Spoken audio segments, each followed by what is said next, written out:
Secara teoritik lemah, secara empirik juga kurang.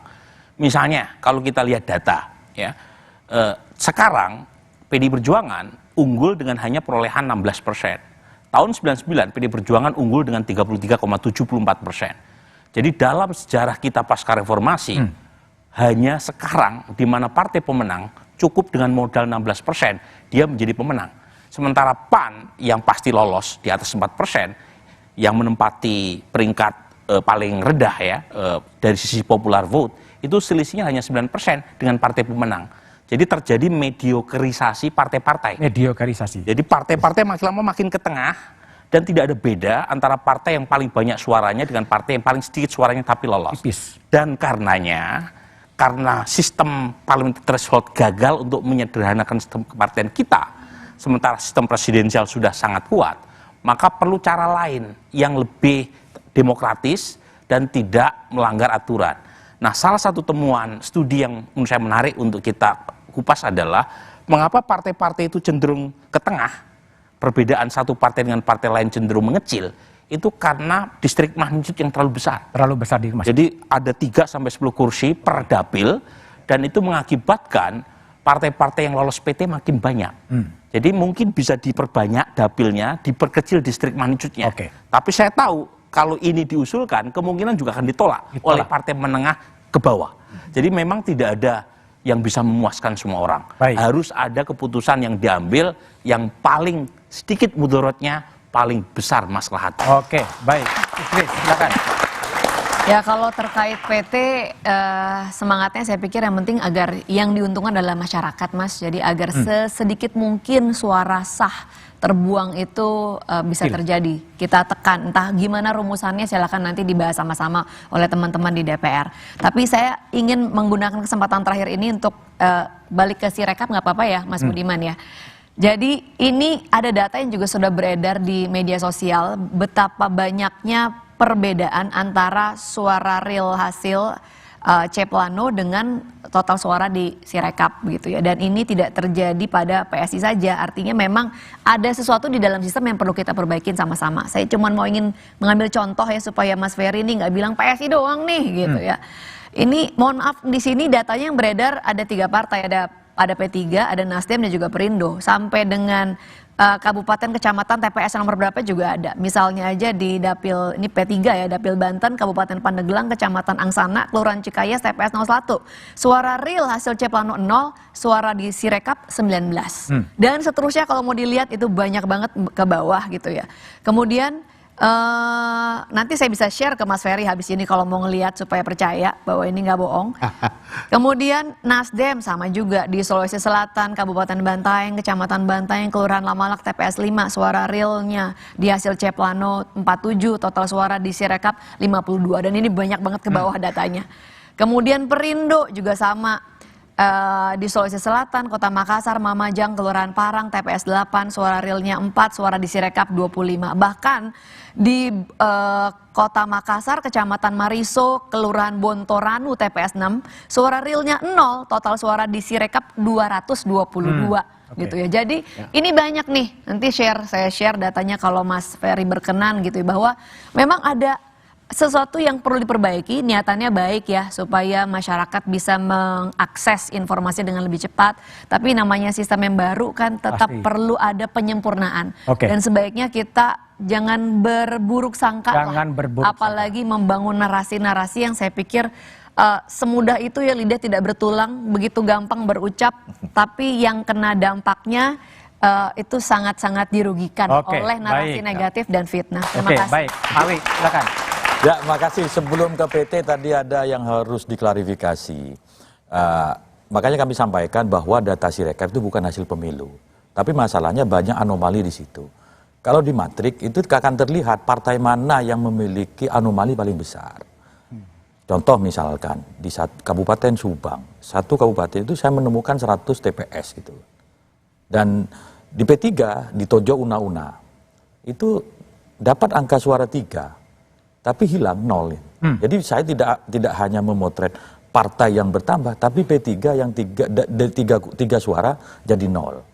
Ada di Buol dan juga Toli-Toli 42 tertulis 38 di Sirekap. Meskipun kecil hanya 3 atau 4. Tapi kalau dikalikan 800 ribu TPS, banyak juga. itu bisa 4 jutaan, itu bisa 3 juta lebih. Nah, terkait dengan angka parliamentary threshold, terkait dengan putusan MK, ya memang harus cari angka yang moderat. P3 tetap pada usulannya kembali ke pertama kali parliamentary threshold itu diusulkan. 2,5%. Oke, baik. Mas Riyadi? Ya, jadi dari angka parliamentary threshold, mungkin kita juga melihat bahwa apa yang sudah dilakukan oleh Prof. Tadi mengenai masalah penelitian terhadap masalah money politik.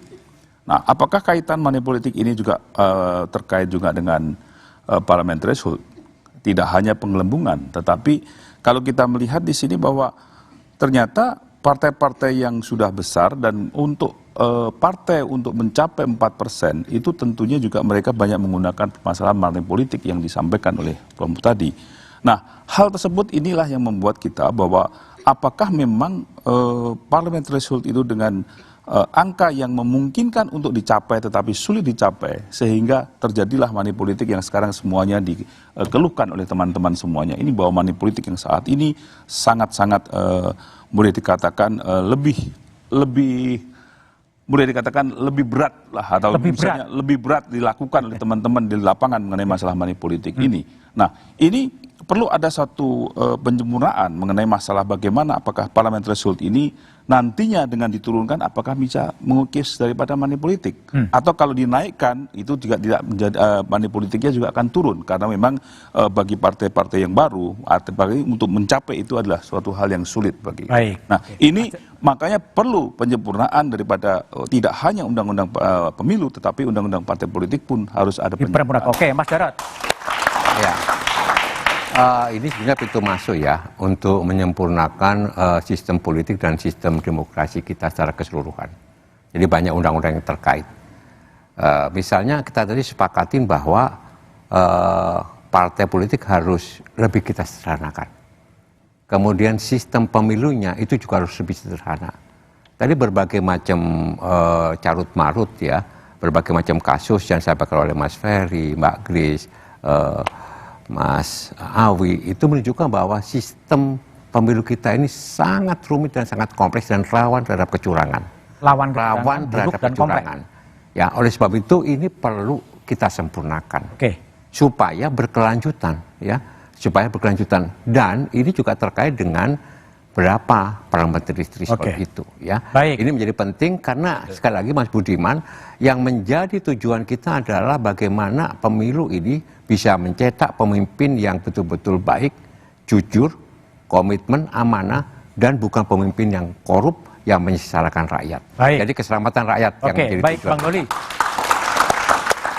Saya singkat saja dalam rangka untuk kita memperkuat sistem presidensial tapi juga sambil kita memastikan semua suara rakyat itu tidak hilang, keterwakilan, boleh threshold diturunkan, ya.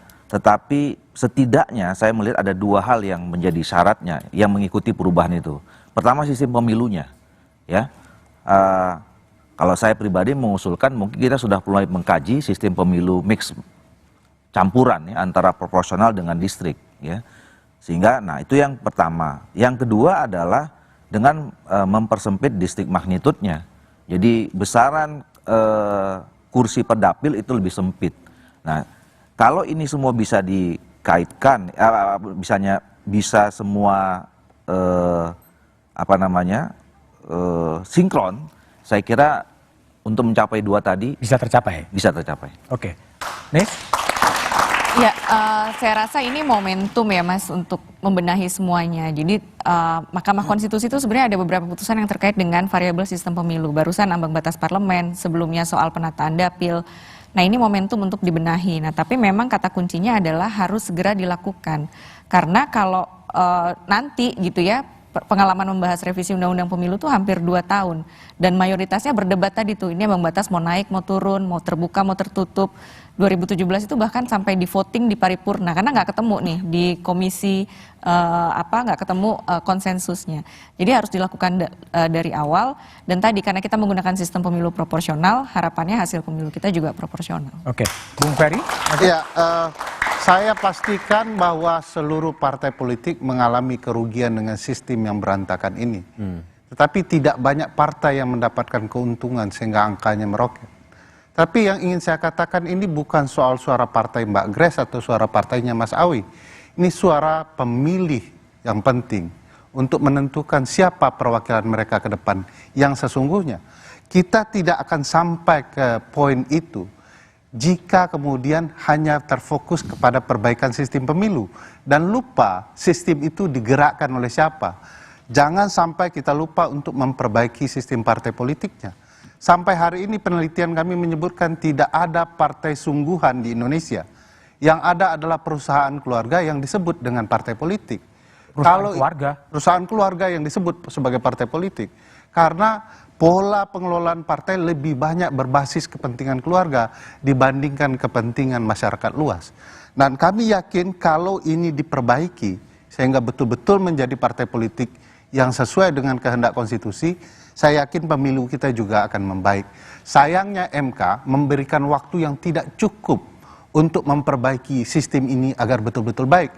Menjelang 2029 kita butuh 5 tahun untuk memperbaiki sistem yang buruk ini. Mestinya ada waktu yang cukup berbenah untuk sistem ini terus membaik. Oke, baik, makasih Bang Ferry, Risa, dan Pak Burhan telah bergabung di satu meja The Forum.